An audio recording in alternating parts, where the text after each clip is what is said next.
contribution from Dr. Sara Gouda, who is assistant professor at Cairo University, Department of Architecture. And at the same time, she's a neighborhood manager in Berlin. So her presentation, well, before mentioning the name of the presentation, she's a motivated Egyptian architect and planner with more than 14 years of experience in teaching and 6 years in practice. 2015, she got her PhD from TU Dortmund, Faculty of Spatial Planning, Department of Urban Design and Land Use Planning. She got her Masters of Science from Catania University, Faculty of Economics, Scuola Superiore di Catania, Italy, and her Bachelor of Science in Architecture Engineering from Faculty of Engineering, Cairo University. Her presentation is about neighborhood management, the instrument of the social city program, Quartiersmanagement, WTP, Kreuzberg, Berlin. So Sara, you can start and share your screen. Perfect.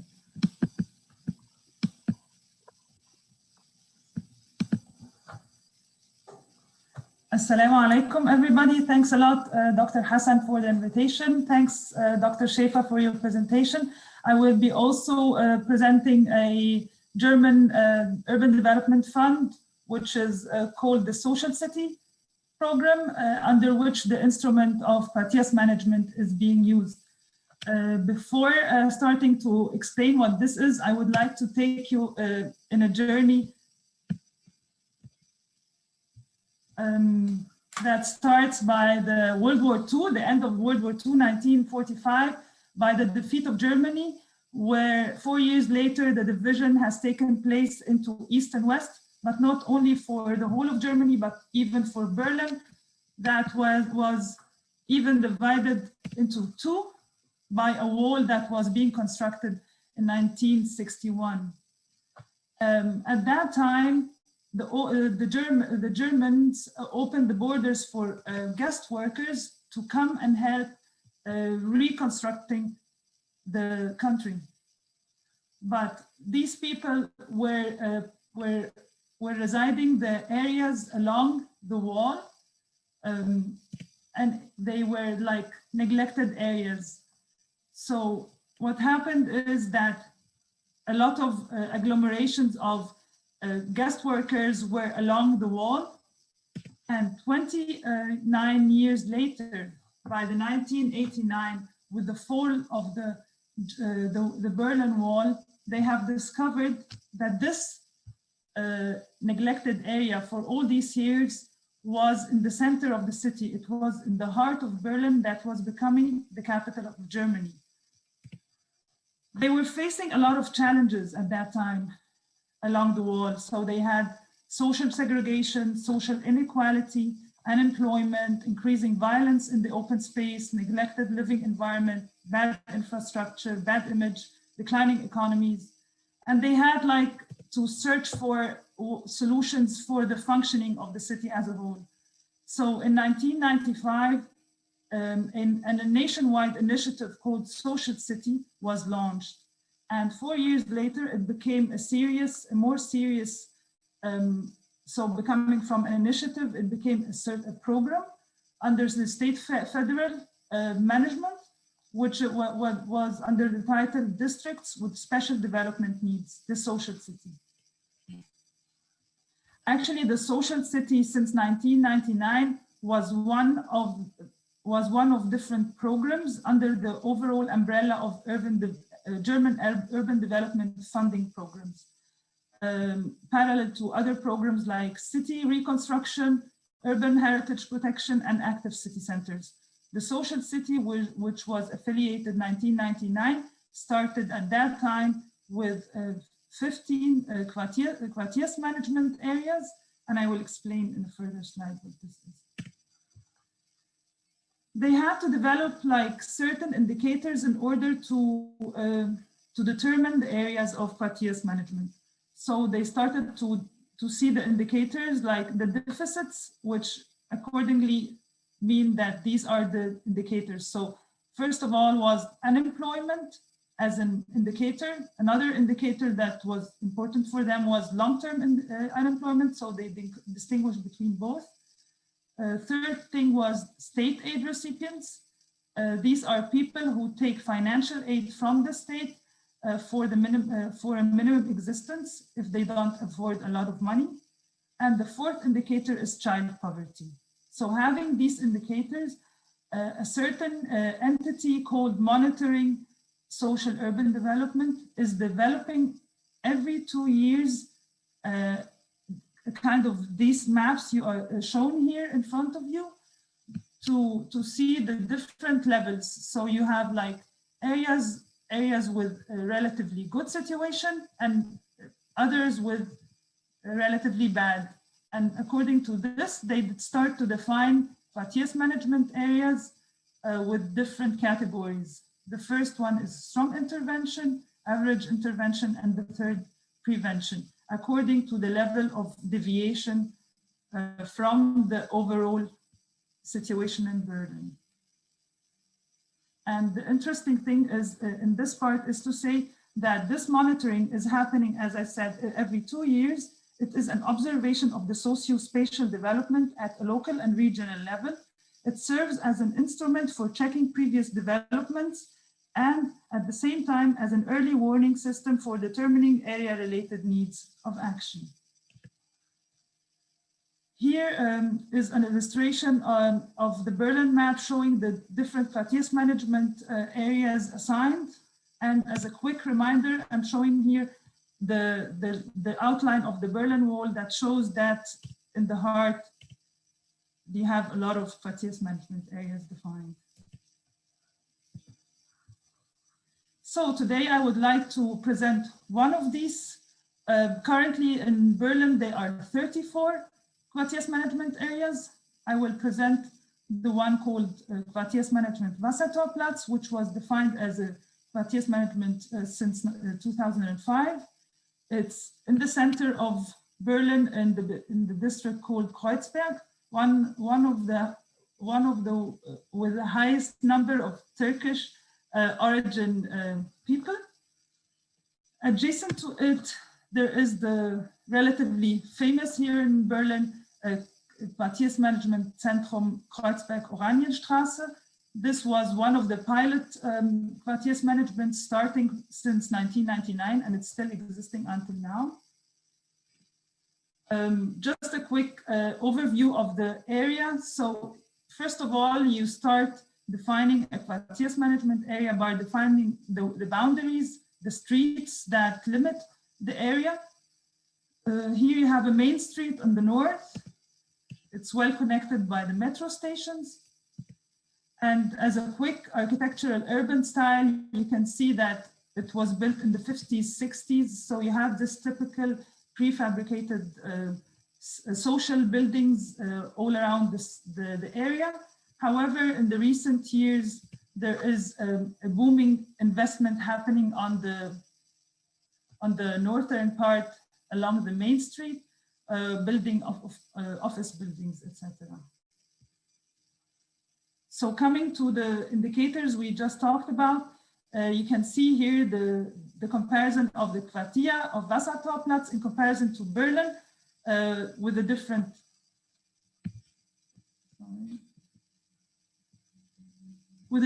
indicators. So you have the migration background where you see that in this area you have 72% of migrants, you have 43% that are taking financial aid by the state. In comparison to Berlin, it's much higher, only 17 in Berlin. The unemployment rate is more than the double, reaching 8.5. And last but not least, the child poverty is very high with 65%. Here you can also see that the area is a very small one. It's like 5.7 square kilometers with 10,000 inhabitants, and it's like a walkable area.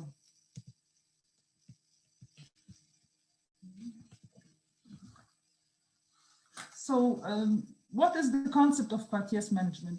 First of all, one of the main concepts is to have an office on site. So this picture is of the office in the middle of the Quartiersmanagement area. and it should be a ground floor. This is also part of the concept. It should be ground floor, open door policy. It's open for the public. Anybody can just knock and enter and talk and share opinions, share ideas, etc. But on the other hand, it's also a limited, so it's not like some program that is done forever, but it has the idea of a limited time. So and that's why one of its goals is to stabilize and strengthen the social infrastructure within the area. So in order to withdraw in a couple of years, to withdraw and let the function of the social structures inside function on its own after like giving over, so-called. Yeah, another part of the goals is, to, for example, networking, administration, and local levels. It's like a connection between the two levels, promoting integration and social cohesion, improvement of the living conditions, anchoring and networking of the different actors, activation and empowerment of residents. And as kind of prerequisites for successful work, they develop a kind of need-based study from which they do an integrated action and development plan. And I will explain this in a further slide. Something else, they have the partners taking part in the decision-making are very important. And the third thing about Quartiersmanagement is the fund, which also will be presented in a while. So here, the first thing is this: what are the fields of action? They are, every Quartiersmanagement office is supposed to develop an integrated action and development plan every 3 years. So it's like a plan for 3 years ahead. And it has main 5 pillars: education and youth, work and economy, neighborhood community, public space, participation, networking, and involvement of partners. They are supposed to develop goals in these paths, and from these goals, they should translate them into certain projects to be funded. Here is an illustration of the different partners of the QM. The QM is working on site like a mediator. So it has a direct connection with the municipality, in this case, the municipality of Kreuzberg here in Berlin. And parallel to this, it has a direct relation to the Senate of Urban Development and Housing. These two bodies are the administrative bodies with whom they are sharing and the experience. They are financing financing the program, and the eligibility is always taking place by this party. The QM also deals with other partners, the Action Fund jury out of local inhabitants, and neighborhood council, which consists of local inhabitants and the strong partners of the neighborhood. In addition, they also deal with different external experts in case they need them. So what is the neighborhood council? The neighborhood council here on the left-hand side will be explained more here. So what this is, it is actually a council that represents the interest of the local inhabitants, and it should be consisting as follows. So minimum of 51% should be of the local inhabitants, and a maximum of 49 should be representing the institutions, clubs, housing, industries, etc. from inside the area. And the election is taking place every 2 years. They meet once every month, and they take decisions upon the following 3 things mainly. So the integrated action plan with the 5 pillars, they discuss, they share, they give their opinion, and they vote about the plan being proposed by the Quartiersmanagement. They also take part in the decision about project funds and construction funds, which I will explain also. There is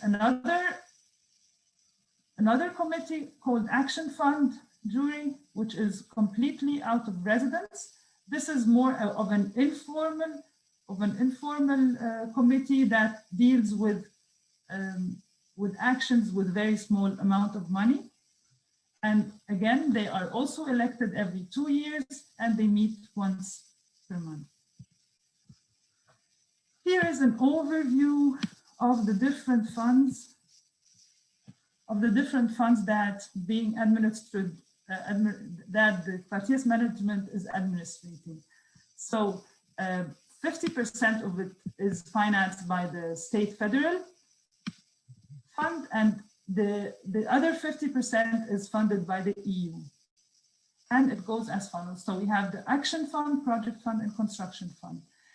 Each one of these has its certain eligibility criteria. The action is always something small with a maximum of 1,500 euros. And it has the intention of encouraging the participation of the local inhabitants to take part and do activities with the quartier. The project starts by 5,000 euros and it aims again to strengthening the structures existing and the networking that should take place in the area. And last but not least, the construction fund that starts by 50,000 euros and looking for anything that should be constructed if needed within this defined Quartiersmanagement area. All this is happening through a certain process of eligibility. Someone has to apply for either action or project or construction project, and then the QN is checking the eligibility of it with the administrative body, the municipality, and the urban housing senate. And after they check the eligibility, they go to the assigned council, and in the different cases, either it's the Action Fund Council or the Neighbourhood Council, and take the last vote if it's okay, if they are agreed to proceed with this project or not. Yeah, I'm reaching the examples of the different funds that are taking place in the Wassertorplatz. So you have different things. As I mentioned before, you have the Action Fund, which is very small, and it's really directly intending to reach the local community, which is with its simple kind of living habit. So on the left-hand side, I'm showing always the fund and the pillars that are being tackled from the action plan when applying a certain action. So in this case, for example, you have action funds like photography competition, which includes all the kids of the area to document places with a certain topic, and then they make an exhibition. This could be an example of an action fund. Another one can be a drawing action, gathering all the kids of the place and do some actions like this. One of the other actions that were done is this shelter map Berlin. It was actually something that is not specifically done for the local inhabitants, but it was like a kind of exception, as it was dealing with the people with the homeless people, and this was a map showing all the places where the homeless people can go to and find a shelter for them. So we start actually this was started in the place itself, as they are suffering from this problem of homeless, and then it was developed all over Berlin, but the fund itself was from this QN. Okay. Another kind of example of the action fund is, for example, an applicant that lives in the area and is suffering from some problems, like people who are entering the entrances of the buildings, or using the playground, which is supposed to be only for the kids, etc. And this applicant started to see. To gather the community and see what are the kind of potentials what are the kind of problems we are facing. And as this applicant had an urban design background, she did it on a map, developing like a mental map showing different impressions and feelings by putting words, pictures, and colors assigned to the different impressions. Another kind of fund is the project fund. Here in this case, called Neighbourhood Network. And this is actually a very interesting project, as it deals with putting together all the stakeholders of the area, starting from the big investors to the community center, to the school, the youth clubs, etc. And by putting them together, they come out with ideas like, if the school needs something that the investor can provide. So this communication was very helpful and is gaining a lot of success. Something, on the other hand, that is more for the social local inhabitants, that is very useful and nice for them, is that they also fund a festival, street festival, that is taking place every year in the summer. So where everybody is introducing, where all the institutions and stakeholders are introducing themselves for the local inhabitants. Yeah, and another example for construction is actually a simple one, only adding an extra floor for a nursery in the area. And this is a kind of example for a construction fund. Last but not least, I will mention a project that was taken place at the time of the corona, as they discovered that a lot of elderly people cannot really make big contacts, and yet they don't have a high knowledge about digital issues. So this project provided the main community, the main social institutions in the area with tablets, and provided a schooling for the elderly to be able to use these tablets and borrow them from the institutions. Yeah, from 1999 till 2019, these are 20 years of the Social City program. In this time, 472 million euros were funding all over the Berlin areas. They funded 42 Quartiersmanagement areas with almost 420,000 inhabitants, with 1,300 members of the Neighborhood Council and Action Fund jury, and about 7,255 projects were taking place in these 20 years. This is my last slide.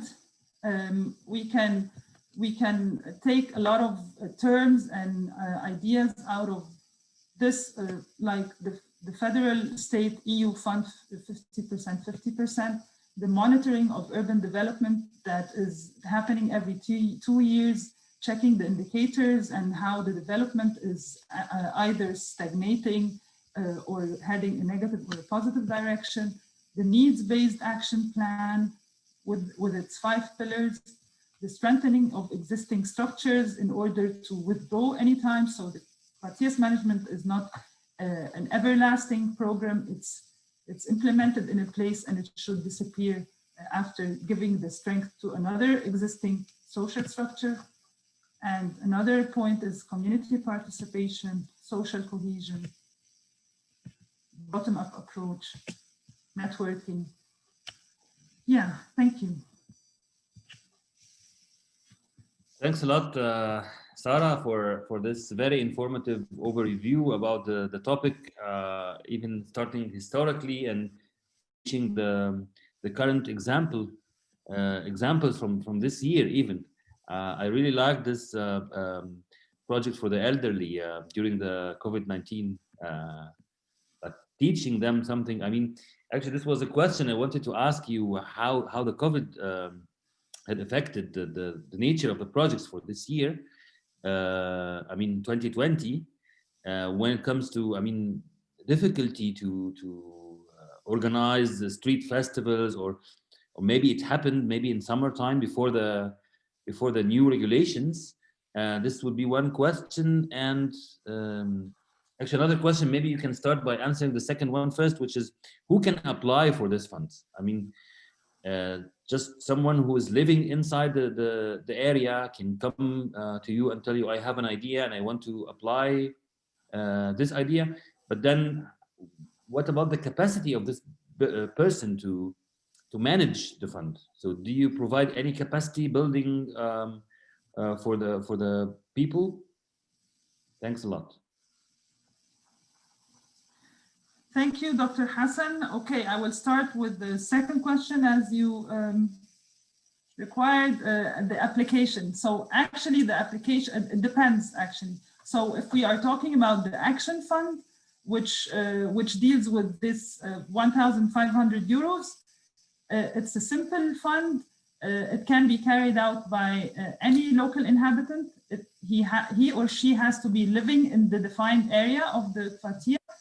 And actually, the Quartiersmanagement is offering all the support while writing the application, with financing, like showing all the clarifications, how to submit all the receipts, how to carry out everything. So this is being done by the Quartier, showing everything that should be done, and they follow up with them during the action implementation. However, with project fund, it deals with more money, and it should be more, the ones who apply for this are more institutions, or in Germany, there are Vereine, they are like enrolled clubs. So like NGOs, they have to be registered. Exactly, they have to be registered entities. So it's not like anybody can go in and apply for it. They have to be registered entities in order to apply for the project fund. And the construction fund, again, it's more strict. It should, because it deals with certain areas that need to be constructed, or like in this case, an extra level for an extra build for a building. So the one who applies for it is the one who owns the building or runs the building. Yeah, this was the answer of this part.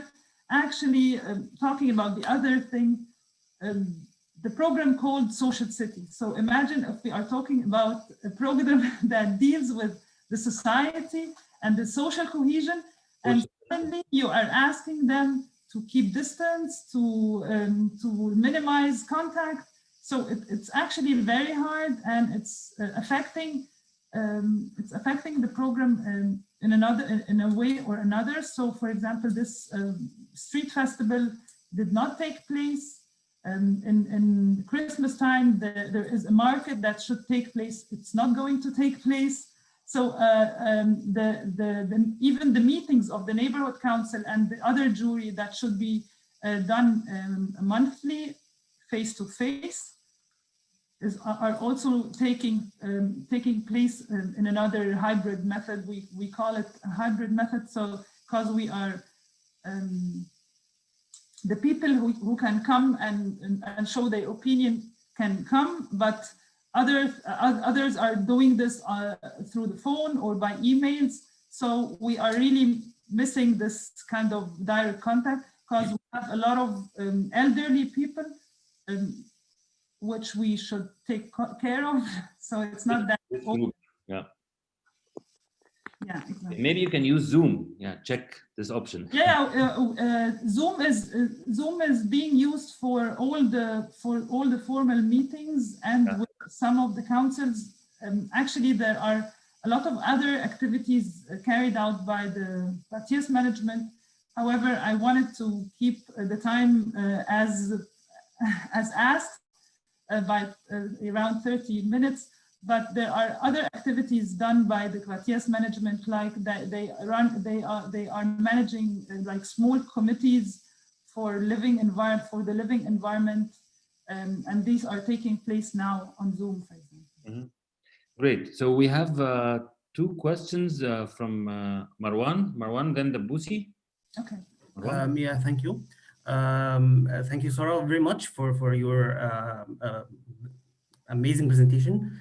So I would like to ask, to what extent actually do you consider this approach can be applicable to village or rural areas development in Egypt?